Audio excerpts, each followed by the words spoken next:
సింగపూర్తో భారత్కు ప్రత్యేకించి ఏపీకి సత్సంబంధాలున్నాయని ముఖ్యమంత్రి చంద్రబాబు చెప్పారు. 3 దశాబ్దాల కిందటి నుంచి ఆ దేశంతో కలిసి పనిచేస్తున్నామని, ఉమ్మడి ఆంధ్రప్రదేశ్లో హైదరాబాద్లో ఓ టౌన్షిప్ను కూడా నిర్మించామని గుర్తు చేశారు. రాష్ట్ర విభజన తర్వాత కొత్త రాజధాని నిర్మాణం కోసం సింగపూర్ మాస్టర్ ప్లాన్ను ఇచ్చిందన్నారు. బ్లూ గ్రీన్ రాజధానిగా అమరావతి నిర్మాణం కోసం ఒక అద్భుతమైన ప్రణాళికను రూపొందించిందని చెప్పారు. ఇక అమరావతితో పాటు ఇతర నగరాల అభివృద్ధికి సింగపూర్ ప్రభుత్వంతో కలిసి పనిచేస్తున్నామని తెలిపారు. సింగపూర్ తర్వాత పెట్టుబడులు పెట్టాలంటే తమ రాష్ట్రమే అత్యుత్తమ గమ్యస్థానమని సీఎం అన్నారు. సింగపూర్ తర్వాత రెండో నివాసంగా అమరావతి, ఆంధ్రప్రదేశ్లను మార్చుకోవాలని ఆ దేశ పారిశ్రామిక, వాణిజ్య, కమ్యూనికేషన్ రంగ దిగ్గజ సంస్థలను కోరారు. రాష్ట్రంలో పెట్టుబడులకున్న అవకాశాలు, ప్రభుత్వం అందిస్తున్న సౌకర్యాలు పారిశ్రామికవేత్తలకు వివరించారు. భూమి కేటాయింపులు, పారిశ్రామిక అనుమతులు వేగంగా ఇస్తున్నామని చెప్పారు. పెట్టుబడులు వచ్చిన మరుక్షణం నుంచే పరిశ్రమలు ప్రారంభించేలా నిర్దిష్టమైన కాల వ్యవధిని నిర్దేశించుకుంటున్నామని చంద్రబాబు వెల్లడించారు. 2028 నాటికి ఆర్సిల్లార్ మిట్టల్ ఉత్పత్తిని ప్రారంభించి రాష్ట్రం నుంచి ఎగుమతులు చేపడుతుందన్న విశ్వాసాన్ని వ్యక్తం చేశారు. ఇక వైజాగ్లో ఏర్పాటయ్యే గూగుల్ డేటా సెంటర్కు గ్రీన్ ఎనర్జీని సరఫరా చేయాలని నిర్ణయించామన్నారు. గూగుల్తో పాటు 10 గిగావాట్ల సామర్థ్యంతో కూడిన డేటా సెంటర్లను వివిధ కంపెనీలు ఏర్పాటు చేయబోతున్నాయని వివరించారు. ఎల్జీ ఎలక్ట్రానిక్స్ కూడా 7,000 కోట్లతో శ్రీ సిటీలో ఎలక్ట్రిక్ గృహోపకరణాల తయారీ యూనిట్ను ప్రారంభించబోతుందని చెప్పారు. ఏపీలో 2 ఏళ్ల కూటమి ప్రభుత్వ విజయాలను ప్రజలకు వివరించేందుకు ఈ నెల 25 నుంచి ఆగస్టు 10వ తేదీ వరకు 45 రోజుల పాటు టీడీపీ శ్రేణులన్నీ జనంలోకి వెళ్లాలని పార్టీ జాతీయ వర్కింగ్ ప్రెసిడెంట్ మంత్రి లోకేష్ ఆదేశించారు. పార్టీ కార్యకర్తలపై వైసీపీ హయాంలో నమోదు చేసిన అక్రమ కేసులు ఎత్తివేస్తామని భరోసా ఇచ్చారు. పార్టీ అధినేత చంద్రబాబు నిర్దేశించిన విధంగా 2 ఏళ్ల కూటమి ప్రభుత్వ విజయాలను ప్రజలకు వివరించేందుకు పార్టీ నాయకులు, కార్యకర్తలు ప్రతి ఇంటి తలుపు తట్టాలని ఆదేశించారు. వారానికి కనీసం 4 రోజులు జనంలో తిరగాల్సిందేనని స్పష్టం చేశారు. వీలైతే సైకిల్పై వెళ్లేందుకు ప్రాధాన్యం ఇవ్వాలని, అలాగైతే ఎక్కువ మందిని కలిసే అవకాశం ఉంటుందన్నారు. ప్రతి నియోజకవర్గానికి సంబంధించి ఓ కరపత్రాన్ని తయారు చేసుకోవాలని, దానిలో కూటమి పార్టీ 2 ఏళ్ల విజయాలను వివరిస్తూనే నియోజకవర్గ, గ్రామ స్థాయిలో ఏ సంక్షేమ పథకం ద్వారా ఏ వర్గాలకు ఎంత లబ్ధి చేకూరిందనే విషయాలను తెలపాలని సూచించారు. 45 రోజుల పాటు ఎప్పటికప్పుడు కేంద్ర పార్టీ కార్యాలయం నుంచి ఏ రోజు ఎవరు జనంలోకి వెళ్లారనే వివరాలు సేకరిస్తుంటామని చెప్పారు. కూటమి విజయాలను వివరించేందుకు జనంలోకి వెళ్లే సమయంలో జనసేన, బీజేపీ క్యాడర్ను కూడా కలుపుకొని పోవాలని మంత్రి లోకేష్ సూచించారు. టీడీపీ కేంద్ర కార్యాలయం నుంచి టీడీపీ ఎంపీలు, ఎమ్మెల్యేలు, ముఖ్య నేతలతో లోకేష్ వీడియో కాన్ఫరెన్స్లో మాట్లాడారు. గత 2 ఏళ్లలో రాష్ట్రంలో అభివృద్ధి కొత్త పుంతలు తొక్కుతోందని, దాంతోపాటే సంక్షేమ కార్యక్రమాలు పెద్ద ఎత్తున అమలు చేస్తున్నామని తెలిపారు. చేసిన మంచిని ప్రజల్లోకి తీసుకువెళ్లకపోతే మన కష్టం బూడిదలో పోసిన పన్నీరుగానే మిగిలిపోతుందన్నారు. 2014-2019 నడుము చేసిన మంచిని చెప్పుకోలేకపోయామని, ప్రత్యర్థుల విష ప్రచారాన్ని అడ్డుకోలేక ఓడిపోయామని అన్నారు. ఈ నెల 20 నుంచి సీఎంతో పాటు ప్రతి ఒక్కరూ జనంలోకి వెళ్తామన్నారు. నియోజకవర్గ స్థాయిలో విజయోత్సవ సభలు నిర్వహించి కూటమి విజయాలపై ప్రజలను జాగృతం చేయాలన్నారు. కూటమి నుంచి కాపులను దూరం చేయాలి, వారి మధ్య విభేదాలు సృష్టించి వ్యతిరేకత పెంచేయాలి. ఏ చిన్న అంశమైనా పెద్దది చేసి కులాల మధ్య చిచ్చుపెట్టి తాను రాజకీయ చలిమంటలు కాచుకోవాలి. ఇదే వ్యూహంతో వైసీపీ అధినేత జగన్ కులతంత్రాలకు తెరతీశారు. కాపు సామాజిక వర్గాన్ని కూటమి సర్కార్కు దూరం చేయాలంటూ నేతలకు దిశానిర్దేశం చేశారు. ఈ క్రమంలో రాష్ట్రంలో ఏ చిన్న ఘటన జరిగినా కులం కార్డుతో రచ్చ చేయాలని, సోషల్ మీడియాలో రెచ్చిపోవాలని కాపు నాయకులకు నూరిపోశారు. తద్వారా కూటమి సర్కార్పై కాపుల్లో వ్యతిరేకత పెంచాలని విషయం నింపారు. జగన్ నిన్న తన పార్టీలోని కాపు సామాజిక వర్గానికి చెందిన మాజీ మంత్రులతో భేటీ అయ్యారు. వీరిలో అంబటి రాంబాబు, గుడివాడ అమర్నాథ్, కురసాల కన్నబాబు, ఎమ్మెల్సీ తోట త్రిమూర్తులు ఉన్నారు. ప్రధానంగా కూటమి ప్రభుత్వానికి అండగా ఉన్న కాపులను వేరు చేయడం ఎలా అనే విషయంపైనే దృష్టి పెట్టారు. తొలుత కాపు నాయకులతో ఒక సమావేశం నిర్వహించాలని నిర్ణయించారు. కూటమి ప్రభుత్వంలో కాపులకు ఏదో అన్యాయం జరిగిపోతోందంటూ వారికి నూరిపోసి వ్యతిరేకత పెంచాలని సూచించారు. వాస్తవానికి విజయవాడ కృష్ణలంకకు చెందిన రౌడీ షీటర్ మిస్సింగ్ కేసుకు కాపు కులం కార్డు తొడిగి దాన్ని కూడా రాజకీయంగా వాడుకోవాలని ప్రయత్నించారు. అది విఫలం కావడంతో ఇలాంటి మరికొన్ని అంశాలను రాజకీయ కుట్రల కోసం వాడుకుని కాపుల్లో ప్రభుత్వంపై వ్యతిరేకత పెరిగేలా చేయాలని జగన్ తన పార్టీ నేతలకు స్పష్టం చేశారు. త్వరలోనే వైసీపీకి చెందిన కాపు నేతలతో పార్టీ కేంద్ర కార్యాలయంలో సమావేశాన్ని ఏర్పాటు చేయాలని, తర్వాత ఉత్తరాంధ్రలో కూడా నిర్వహించాలని సూచించారు. జనసేనపై ఫేక్ ఐడీలతో చేసిన ప్రచారం వికటించడంతో ఇప్పుడు నేరుగానే విషం చిమ్మాలని నిర్ణయించారు. కాపులను ఏదో ఒక రకంగా రెచ్చగొట్టి వారిలో ఐక్యతను దెబ్బతీసి తాను లబ్ధి పొందాలన్నదే జగన్ అంతిమ లక్ష్యంగా కనిపిస్తోంది. ఏపీ జీవనాడి గోదావరిలో కాలుష్య నియంత్రణకు కేంద్ర కాలుష్య నియంత్రణ మండలి రంగంలోకి దిగనుందని ఉప ముఖ్యమంత్రి పవన్ కళ్యాణ్ చెప్పారు. పుష్కరాల నేపథ్యంలో గోదావరిలో కాలుష్య నియంత్రణకు కేంద్ర కాలుష్య నియంత్రణ మండలి సభ్యుల్ని పంపి చర్యలు చేపట్టేందుకు కేంద్ర పర్యావరణ మంత్రిత్వ శాఖ అంగీకారం తెలిపిందన్నారు. మంగళవారం ఉదయం ఢిల్లీలో కేంద్ర అటవీ పర్యావరణ వాతావరణ మార్పుల శాఖ మంత్రి భూపేంద్ర యాదవ్తో ఆయన నివాసంలో పవన్ కళ్యాణ్ భేటీ అయ్యారు. పవిత్ర గోదావరి నదిని మున్సిపల్ పారిశ్రామిక కాలుష్యం నుంచి పూర్తిగా రక్షించి స్వచ్ఛమైన నదీ వ్యవస్థగా తీర్చిదిద్దేందుకు అవసరమైన సలహాలు సూచనలు చేయాలని కేంద్ర మంత్రిని కోరామని పవన్ తెలిపారు. గోదావరి కాలుష్యంపై అధ్యయనానికి కేంద్ర కాలుష్య నియంత్రణ మండలి సభ్యులను పంపుతామని కేంద్ర మంత్రి హామీ ఇచ్చారని చెప్పారు. Nagarjuna Sagar, Srisailam tiger reserve forest లో బేస్ క్యాంపులు పెంచుకునేందుకు కేంద్ర మంత్రిని అనుమతి కోరామన్నారు. ప్రస్తుతం ఇక్కడ 90 బేస్ క్యాంపులు ఉండగా వాటిని 150కి పెంచుకోవాల్సి ఉందని, అందుకోసం 300 మంది అదనపు గార్డులు అవసరమని తెలిపారు. నమామి గంగే ప్రాజెక్టు తరహాలో క్లీన్ గోదావరి నది ప్రాజెక్టుని చేపట్టి గోదావరి నది ప్రాశస్త్యాన్ని కాపాడేలా కేంద్రం తగిన చర్యలు తీసుకోవాలని కేంద్ర జలశక్తి మంత్రి సిఆర్ పాటిల్ను డిప్యూటీ సీఎం పవన్ కళ్యాణ్ కోరారు. కేంద్ర మంత్రి శివరాజ్ సింగ్ చౌహాన్తో పవన్ సమావేశమయ్యారు. ఏపీలో గ్రామీణ అభివృద్ధి కార్యక్రమాలు, ఉపాధి కల్పన, జీవనోపాధి పెంపుదల, పంచాయతీ అభివృద్ధి, వివిధ కేంద్ర పథకాల అమలుపై సుదీర్ఘంగా చర్చించారు. హోంమంత్రి అనితపై మాజీ మంత్రి వైసీపీ నేత గుడివాడ అమర్నాథ్ చేసిన వ్యాఖ్యలపై ఏపీ వ్యాప్తంగా మహిళలు ఆగ్రహం వ్యక్తం చేశారు. ఆయన వ్యాఖ్యలు మహిళలను కించపరిచేలా ఉన్నాయని మండిపడ్డారు. నంద్యాల జిల్లా ఆత్మకూరులో అమర్నాథ్ చిత్రపటాన్ని చెప్పులతో కొట్టి ఆయన పోస్టర్లపై కోడిగుడ్లు విసిరి నిరసన తెలియజేశారు. దళితురాలైన హోంమంత్రి అనితపై అమర్నాథ్ అనుచిత వ్యాఖ్యలను మహిళా లోకంపై జరిగిన దాడిగా వారు అభివర్ణించారు. అమర్నాథ్పై చర్యలు తీసుకోవాలని పోలీస్ స్టేషన్కు వెళ్లి ఫిర్యాదు చేశారు. నంద్యాల జిల్లా కొలిమిగుండ్లలో తెలుగు మహిళలు అమర్నాథ్ దిష్టిబొమ్మకు చెప్పుల దండ వేసి ఊరేగించారు. అంబేద్కర్ కోనసీమ జిల్లా టీడీపీ పి గన్నవరం నియోజకవర్గ తెలుగు మహిళలు అమర్నాథ్ చిత్రపటాన్ని చెప్పులు, కోడిగుడ్లతో కొట్టి నిరసన తెలిపారు. హోంమంత్రి అనితపై గుడివాడ అమర్నాథ్ చేసిన వ్యాఖ్యలను తాము తీవ్రంగా ఖండిస్తున్నామని రాష్ట్ర మహిళా కమిషన్ చైర్పర్సన్ రాయపాటి శైలజ తెలిపారు. ఆయన వెంటనే మహిళలకు బహిరంగ క్షమాపణ చెప్పాలని ఆమె డిమాండ్ చేశారు. హోంమంత్రి అనితపై వైసీపీ నేత గుడివాడ అమర్నాథ్ చేసిన అవమానకరమైన మహిళా వ్యతిరేక వ్యాఖ్యలు వైసీపీ నిజస్వరూపాన్ని బహిర్గతం చేశాయని మంత్రి లోకేష్ అన్నారు. ఈ మేరకు వి స్టాండ్ విత్ అనిత అంటూ ఎక్స్లో పోస్ట్ చేశారు. మంత్రి వంగలపూడి అనితపై వైసీపీ నేత గుడివాడ అమర్నాథ్ చేసిన వ్యాఖ్యలు అభ్యంతరకరమైనవని డిప్యూటీ సీఎం పవన్ కళ్యాణ్ ఒక ప్రకటనలో ఖండించారు. మహిళల కట్టుబొట్టుపై కామెంట్స్ చేసే స్థాయికి వైసీపీ నేతలు దిగజారిపోయారని, ఆ వ్యాఖ్యలు కేవలం అనిత గురించి కాదని సగటు మహిళలందరినీ కించపరిచినట్లేనని అన్నారు. గతంతో పోలిస్తే 2 ఏళ్లలో ఏపీలో క్రైమ్ రేట్ 14.1% తగ్గిందని హోంశాఖ మంత్రి వంగలపూడి అనిత చెప్పారు. మహిళలపై నేరాల్లో 6.9% తగ్గుదల నమోదైందన్నారు. కూటమి ప్రభుత్వం అధికారంలోకి వచ్చాక సాంకేతిక పరిజ్ఞానం, సమర్థవంతమైన నిఘా వ్యవస్థ, శాస్త్రీయ దర్యాప్తు పద్ధతులు, అంతర్శాఖ సమన్వయాన్ని మెరుగుపరచడం ద్వారా రాష్ట్రంలో నేరాల శాతం తగ్గిందన్నారు. అన్ని గ్రామాల్లో సీసీ కెమెరాలు పెట్టాలని టార్గెట్గా పెట్టుకున్నామన్నారు. గంజాయి, మాదక ద్రవ్యాల సమస్యపై ప్రభుత్వం యుద్ధ ప్రాతిపదికన చర్యలు తీసుకోవడం వల్ల మంచి ఫలితాలు వచ్చాయన్నారు. ఇతర రాష్ట్రాలు మన ఈగల్ బృందాన్ని మోడల్గా తీసుకుని పనిచేస్తున్నాయన్నారు. 56,674 గంజాయి కేసులు నమోదు, 2,366 మందిపై చట్టపరమైన చర్యలు చేపట్టామని, 4 కోట్లకు పైగా విలువైన ఆస్తులు స్వాధీనం చేసుకున్నామని చెప్పారు. సైబర్ నేరాలను ఎదుర్కొనేందుకు వార్ రూమ్స్ ఏర్పాటు చేయాలని ప్రభుత్వం నిర్ణయించింది అన్నారు. సైబర్ వార్ రూమ్స్ ఏర్పాటు, బ్యాంకులు, టెలికాం సంస్థలతో సమన్వయంతో 247 కోట్ల ప్రజల సొమ్ము మోసగాళ్ల బారిన పడకుండా చేశామన్నారు. ఫోరెన్సిక్ వ్యవస్థను బలోపేతం చేయనున్నట్లు తెలిపారు. 6,000 మందికి పైగా పోలీస్ నియామకాలు చేపట్టామని, పదోన్నతులు కల్పించామని, కానిస్టేబుల్ శిక్షణార్థులకు స్టైఫండ్ పెంచామని మంత్రి చెప్పారు. వచ్చే జాబ్ క్యాలెండర్లో 2,700 పోస్టులను భర్తీ చేస్తామన్నారు. విపత్తుల నిర్వహణలో దేశానికి ఆదర్శంగా నిలిచామన్నారు.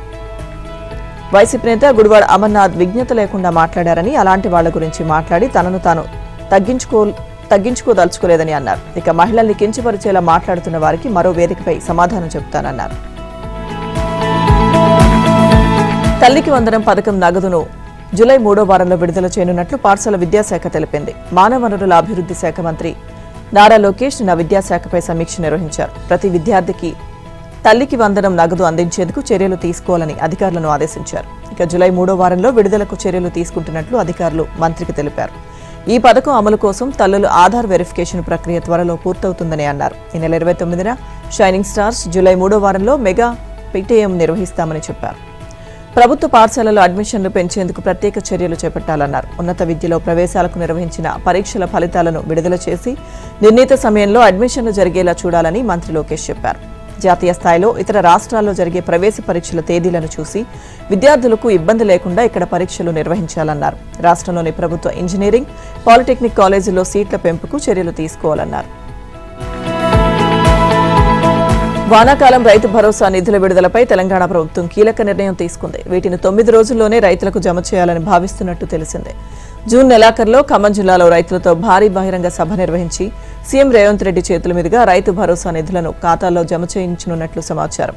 వ్యవసాయ శాఖ దీనికి అవసరమైన ఏర్పాట్లపై దృష్టి సారించింది. అయితే యాసంగి రైతు భరోసా నిధులను జమ చేసిన ఎకరాల తరహాలో కాకుండా ఈసారి ఎప్పట్లానే రైతుల వారీగా పెట్టుబడి సాయాన్ని అందించనున్నారు.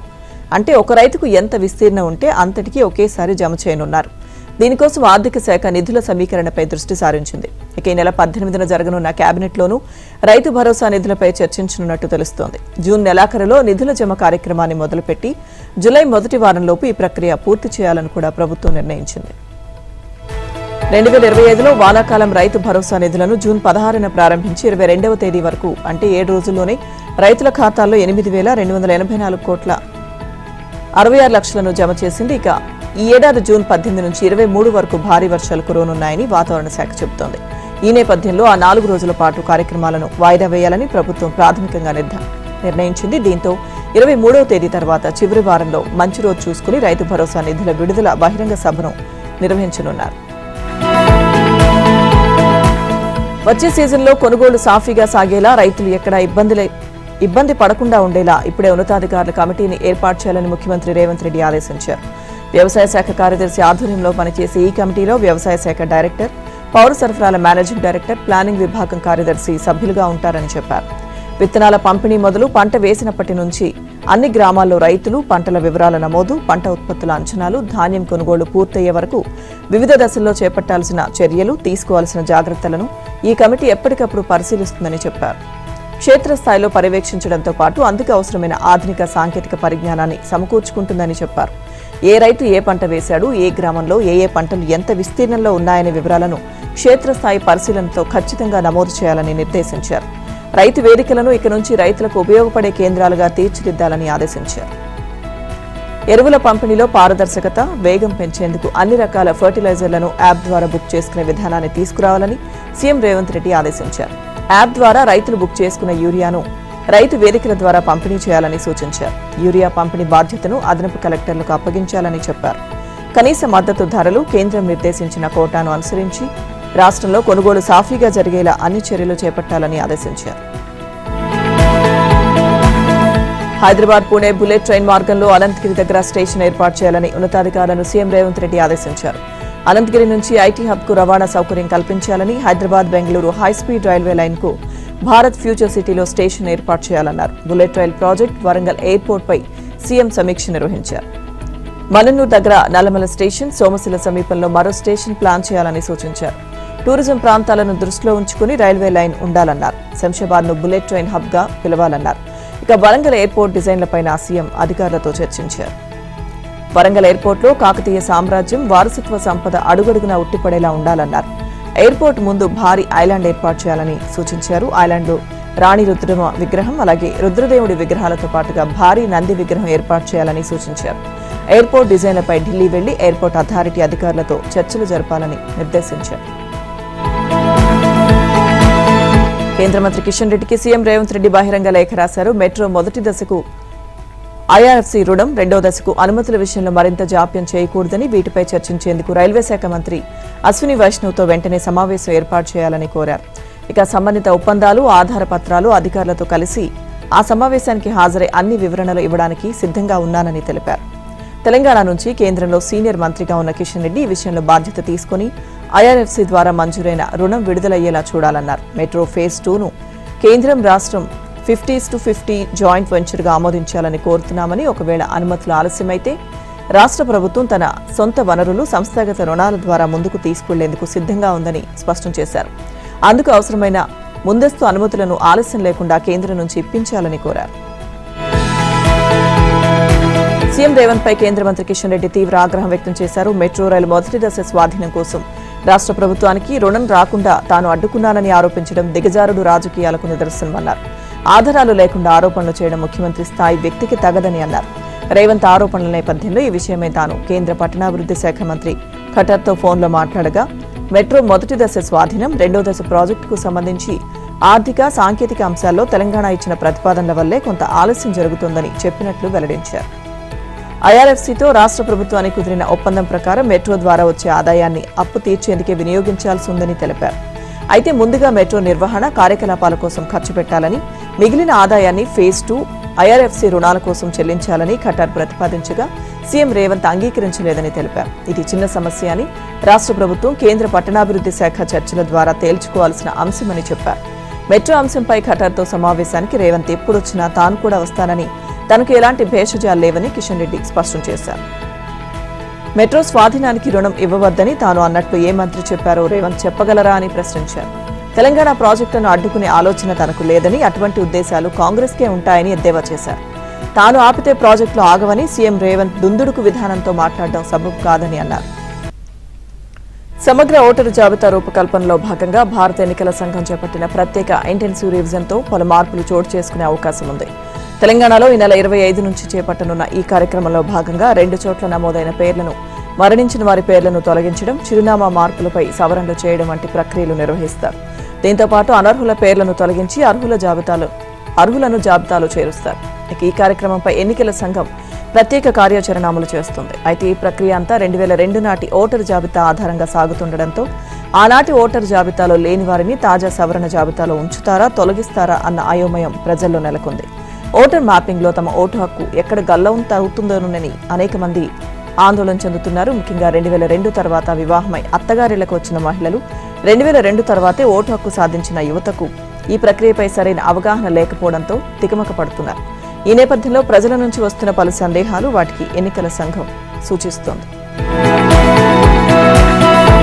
హైదరాబాద్ ల్యాండ్స్ అండ్ సర్వే విభాగంలోని మల్టీజోన్ 2 డిప్యూటీ డైరెక్టర్ సుంకరి నరహరిరావును ఆదాయానికి మించి ఆస్తుల కేసులో ఏసీబీ అధికారులు అరెస్ట్ చేశారు. నిన్న గచ్చిబౌలిలోని నరహరి ఇంట్లో, ఆయన సోదరుడు, బంధువుల ఇళ్లలో మొత్తం 10 చోట్ల ఏసీబీ అధికారులు సోదాలు నిర్వహించి కళ్లు చెదిరే ఆస్తులను గుర్తించారు. నరహరి ఇంట్లో జరిపిన సోదాల్లో మంచం పరుపు కింద 1,10,00,000 రూపాయల నోట్ల కట్టలను కనుగొన్నారు. వాటిపైనే ఆయన నిద్రిస్తున్నారు. ఇంట్లో అటక మీద సైతం సంచుల్లో దాచిన కరెన్సీని గుర్తించారు. ఈ డబ్బును లెక్కించడానికి కౌంటింగ్ మెషిన్లను తీసుకొచ్చారు.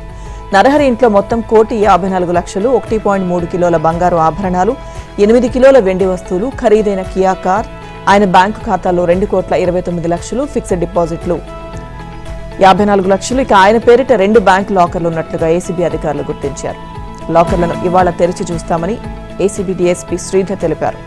రంగారెడ్డి జిల్లాలో 5 ఇళ్ల స్థలాల పత్రాలు, మహేశ్వరం మండలంలో 1.24 ఎకరాల వ్యవసాయ భూమి, పుప్పాలగూడలోని బహుళ అంతస్తుల భవనంలో 2,500 చదరపు అడుగుల ఫ్లాట్, నార్సింగ్లోని మరో ఖరీదైన హైరేజ్ కాంప్లెక్స్లో 2 ఫ్లాట్లు, రాజేంద్ర నగర్లో మరో ఖరీదైన ప్రాజెక్టులో ఫ్లాట్, గచ్చిబౌలి టీఎన్జీఓ కాలనీలో G+3 ఇల్లు, చత్రినాకలోని G+2 ఇంటి పత్రాలను ఏసీబీ అధికారులు స్వాధీనం చేసుకున్నారు. ఖాళీ బాండ్ పేపర్లు, చెక్లు స్వాధీనం చేసుకున్నారు. నరహరి తన అక్రమార్జనను ఫైనాన్స్ దందాలో పెట్టుబడి పెట్టినట్లు అనుమానిస్తున్నారు. తెలంగాణ ప్రభుత్వం ఓడిపోయిన కేసులకు సంబంధించిన ప్రైవేట్ భూముల్లో హైడ్రా జోక్యం చేసుకోవడానికి వీల్లేదని హైకోర్టు స్పష్టం చేసింది. హైడ్రా తనకు తాను సూపర్ కాప్ గా ఫీల్ అవుతున్నట్లుందని ఆక్షేపించింది. ప్రభుత్వం ఓడిపోయిన కేసులో హైడ్రా ప్రతివాదిగా లేనందున ప్రైవేట్ భూముల్లోకి వెళ్లే సాహసం చేయరాదని తెలిపింది. హైడ్రా అధికారులు చట్టానికి, కోర్టు తీర్పులకు అతీతులు కారని స్పష్టం చేసింది.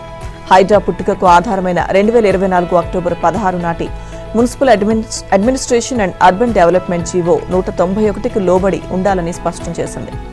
మల్కాజ్గిరి మండలం లోత్కుంటలోని సర్వే నంబర్ 1, 2లో ఉన్న ఆస్తి విషయంలో రాష్ట్ర ప్రభుత్వం, శాంత శ్రీరామ్ కన్స్ట్రక్షన్స్ ప్రైవేట్ లిమిటెడ్ సంస్థకు మధ్య వివాదంలో ప్రభుత్వం దాఖలు చేసిన సివిల్ సూట్ మొదటి అప్పీళ్లలో సర్కారు ఓడిపోయింది.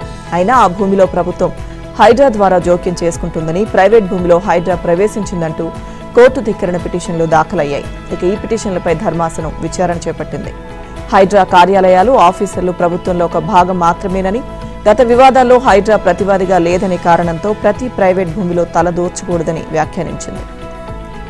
ప్రభుత్వ ఆసక్తులను అమలు చేస్తున్నామనే ఉత్సాహం హైడ్రా అధికారులకు ఉంటే ఉండొచ్చు, అలాగని చట్టానికి అతీతంగా వ్యవహరిస్తామంటే కుదరదని స్పష్టం చేసింది. చట్టాన్ని అతిక్రమిస్తే కోర్టులు చూస్తూ ఊరుకుంటాయని అనుకోకూడదని హెచ్చరించింది.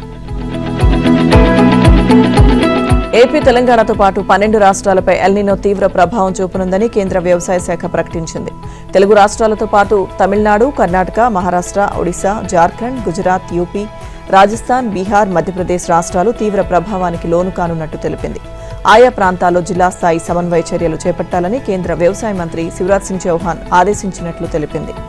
ఎల్నినో తీవ్ర ప్రభావం చూపనున్న 326 జిల్లాల్లో అత్యవసర ప్రణాళికల అమలుకు సన్నాహాలు జరుగుతున్నాయని వివరించింది. రాజస్థాన్లోని జైపూర్లో తనపై జరిగిన దాడి వెనుక ఆర్ఎస్ఎస్ హస్తం ఉందని కాక్రోచ్ జనతా పార్టీ వ్యవస్థాపకుడు అభిజిత్ దీప్కి ఆరోపించారు. నీట్ ప్రశ్నపత్రం లీకేజ్పై దేశవ్యాప్తంగా విద్యార్థులు చేస్తున్న ఆందోళనల నుంచి ప్రజల దృష్టిని పక్కదారి పట్టించడానికి, విద్యార్థుల గొంతు నొక్కడానికే ఈ దాడికి పాల్పడ్డారని ఆయన విమర్శించారు. నీట్ ప్రశ్నపత్రం లీకేజ్కి బాధ్యత వహిస్తూ కేంద్ర విద్యాశాఖ మంత్రి ధర్మేంద్ర ప్రధాన్ వెంటనే తన పదవికి రాజీనామా చేయాలని డిమాండ్ చేస్తూ నిన్న నాగ్పూర్లోని సంవిధాన్ చౌక్ వద్ద భారీ నిరసన ప్రదర్శన తలపెట్టారు. 1 కోటి మందికి పైగా విద్యార్థుల భవిష్యత్ అన్యాయానికి గురైందని, కేంద్ర విద్యాశాఖ మంత్రి రాజీనామా చేసే వరకు తమ పోరాటం ఆగదన్నారు. తమ పార్టీ ఎన్నికల్లో పోటీ చేసే ఆలోచనలో లేదని స్పష్టం చేశారు. ఆధార్ను కేవలం గుర్తింపునకు ధ్రువపత్రంగానే తప్ప పౌరసత్వానికి, నివాసానికి, చిరునామాకు, జన్మదినానికి రుజువుగా పరిగణించరాదని దాఖలైన పిటిషన్ను సుప్రీంకోర్టు మంగళవారం విచారణకు స్వీకరించింది. ఈ అంశంపై తమ అభిప్రాయాలు చెప్పాల్సిందిగా ఉన్నత న్యాయస్థానం కేంద్ర, రాష్ట్ర ప్రభుత్వాలను ఎన్నికల కమిషన్ను ఆదేశించింది. సీనియర్ న్యాయవాది అశ్విని ఉపాధ్యాయ దాఖలు చేసిన పిటిషన్పై సుప్రీంకోర్టు ప్రధాన న్యాయమూర్తి జస్టిస్ సూర్యకాంత్, జస్టిస్ ఏవీ మోహన్ ఈ మేరకు నోటీసులు జారీ చేశారు. ఆధార్ పౌరసత్వానికి, నివాస స్థలానికి రుజువుగా పరిగణించకూడదని ఆధార్ చట్టం సెక్షన్ 9లోనే ఉందని పిటిషనర్ గుర్తు చేశారు. ఆధార్ గుర్తింపునకు రుజువే కానీ పౌరసత్వానికి కాదని 2023 ఆగస్టు 22న యుఐడిఏ నోటిఫికేషన్ జారీ చేసిందని తెలిపారు. కొత్త ఓటర్ నమోదుకు జన్మదినం, నివాస స్థలానికి రుజువుగా ఆధార్ను చూపిస్తున్నారని, అలా చూపించకుండా ఆదేశాలు జారీ చేయాలని ఆయన కోర్టును కోరారు. దేశంలోకి అక్రమంగా వలస వచ్చిన వారు అద్దె ఒప్పందాలు, అధికారుల సిఫార్సుల ద్వారా ఆధార్ను సంపాదించి దాని ద్వారా పౌరసత్వాన్ని, ఓటర్ గుర్తింపు కార్డులను పొందుతున్నారని తెలిపారు. డాక్టర్ చీటీ లేకుండా దగ్గుమందు అమ్మడాన్ని నిషేధిస్తూ కేంద్ర ప్రభుత్వం నిబంధనలను సవరించింది. సిరప్లోని మందు నాణ్యత, రోగి భద్రతపై ఆందోళనల నేపథ్యంలో ప్రభుత్వం ఈ చర్యలు తీసుకుంది. అనేక దేశాల్లో మందుల చీటీ లేకుండా కొనుగోలు చేసి వాడిన దగ్గుమందు వల్ల చిన్నారులు మరణించారన్న వార్తల నేపథ్యంలో కేంద్రం ఈ చర్యలు తీసుకుంది. గతంలో 1000 మంది జనాభా కన్నా తక్కువ ఉన్న గ్రామీణ ప్రాంతాల్లో వైద్యుని చీటీ లేకుండా సిరప్ కొనుగోలు చేయవచ్చు. అలాగే వాటిని ఏ దుకాణంలోనైనా అమ్మవచ్చు. డ్రగ్స్ అండ్ కాస్మెటిక్స్ చట్టం 1940లోని షెడ్యూల్ కే ఎంట్రీ నంబర్ 13 మేరకు ఈ వెసులుబాటు ఉండేది. అయితే ఆ నిబంధనను సవరించడంతో ఇప్పుడు దగ్గుమందు కూడా ఫార్మా లైసెన్స్ ఉన్న మందుల దుకాణంలో మాత్రమే అమ్మాల్సి ఉంటుంది. అలాగే డాక్టర్ ప్రిస్క్రిప్షన్ కూడా తప్పనిసరి. దీని సవరణను అధికారిక గెజెట్లో డ్రగ్స్ రూల్స్ 2026ను ప్రకటించారు. ప్రపంచం ప్రస్తుతమున్న దాత గ్రహీత విధానం నుంచి పరస్పర ఐక్యత, సమానత్వంతో కూడిన భాగస్వామ్యాల దిశగా మళ్లాలని ప్రధాని మోదీ పిలుపునిచ్చారు. పరస్పర విశ్వాసం, పారదర్శకత పెంపొందించడంపై ప్రపంచ దేశాలు దృష్టి పెట్టాలని విజ్ఞప్తి చేశారు. హార్మోజ్ జలసంధి సమీపంలో కొందరు భారత నావికులు ప్రాణాలు కోల్పోయారని, నావికుల భద్రత ప్రపంచ దేశాల బాధ్యత అని స్పష్టం చేశారు. ఇటీవల హార్మోజ్ సమీపంలో నౌకలపై అమెరికా బలగాలు దాడులు చేయడంతో 3 భారతీయ నావికులు ప్రాణాలు కోల్పోయారు. మోదీ దాన్ని ప్రస్తావిస్తూ వారి భద్రత అవసరాన్ని నొక్కి చెప్పారు. అదే సమయంలో అమెరికాతో వాణిజ్య ఒప్పందంపై ప్రతిష్టంభన, ఇరు దేశాల మధ్య సంబంధాలు దెబ్బతిన్న నేపథ్యంలో పరస్పర విశ్వాసం, గౌరవం అంశాలను మోదీ ప్రస్తావించడం చర్చనీయాంశంగా మారింది. G7 భేటీలో భారత్ ఆతిథ్య దేశంగా పాల్గొనడం ఇది 13వసారి.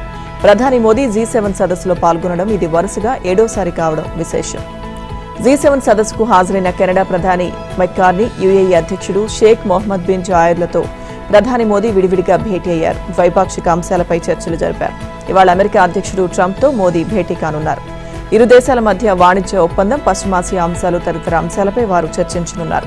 గతేడాది ఫిబ్రవరిలో అమెరికాలోని వాషింగ్టన్లో జరిగిన చర్చల అనంతరం మోదీ, ట్రంప్ ప్రత్యక్షంగా సమావేశం అవుతుండడం ఇదే తొలిసారి. కొన్ని నెలలుగా టీ20 క్రికెట్తో పాటు మధ్యలో ఓ టెస్ట్ ఆడిన భారత క్రికెట్ జట్టు వన్డే ఫార్మాట్లోనూ బోణి కొట్టింది. ఆఫ్ఘనిస్తాన్తో ప్రస్తుతం జరుగుతున్న 3 వన్డేల సిరీస్ను చక్కటి విజయంతో ఆరంభించింది. ఇవాళ 2వ వన్డే జరగనుంది. ఇందులోనే భారత్ గెలిచి సిరీస్ పట్టేయాలనుకుంటోంది. ఇక వచ్చే ఏడాది జరిగే వరల్డ్ కప్ కోసం సిద్ధమవుతున్న గిల్ సేన బలాబలాలను పరీక్షించుకునే ప్రణాళికల్లో ఉంది. అటు ఆఫ్ఘనిస్తాన్ జట్టు భారత్ లాంటి పటిష్ట జట్టుతో పోటీ పడే సత్తా ఉందని నిరూపించింది. కానీ కీలక సమయంలో బ్యాటర్లు, బౌలర్ల తడబాటు దెబ్బతీసింది. ఈ విషయంలో ఇంకా మెరుగవ్వాల్సి ఉంది. తమ లోపాలను సరిదిద్దుకొని నేటి మ్యాచ్లో గెలిచి సిరీస్ను సజీవంగా ఉంచుతారో లేదో చూడాలి. రోహిత్ ఆడినా తొలి మ్యాచ్లో బ్యాటింగ్ చేసేటప్పుడు ఒమర్జాయ్ చేసిన బంతి రోహిత్ మణికట్టుకు బలంగా తాకింది. దీంతో హిట్మాన్ ఈ రెండో వన్డేలో బరిలోకి దిగడంపై సందేహం నెలకొంది. ఇక రోహిత్ స్థానంలో ఓపెనర్గా యశస్వి జైస్వాల్ను ఆడించే అవకాశం ఉంది.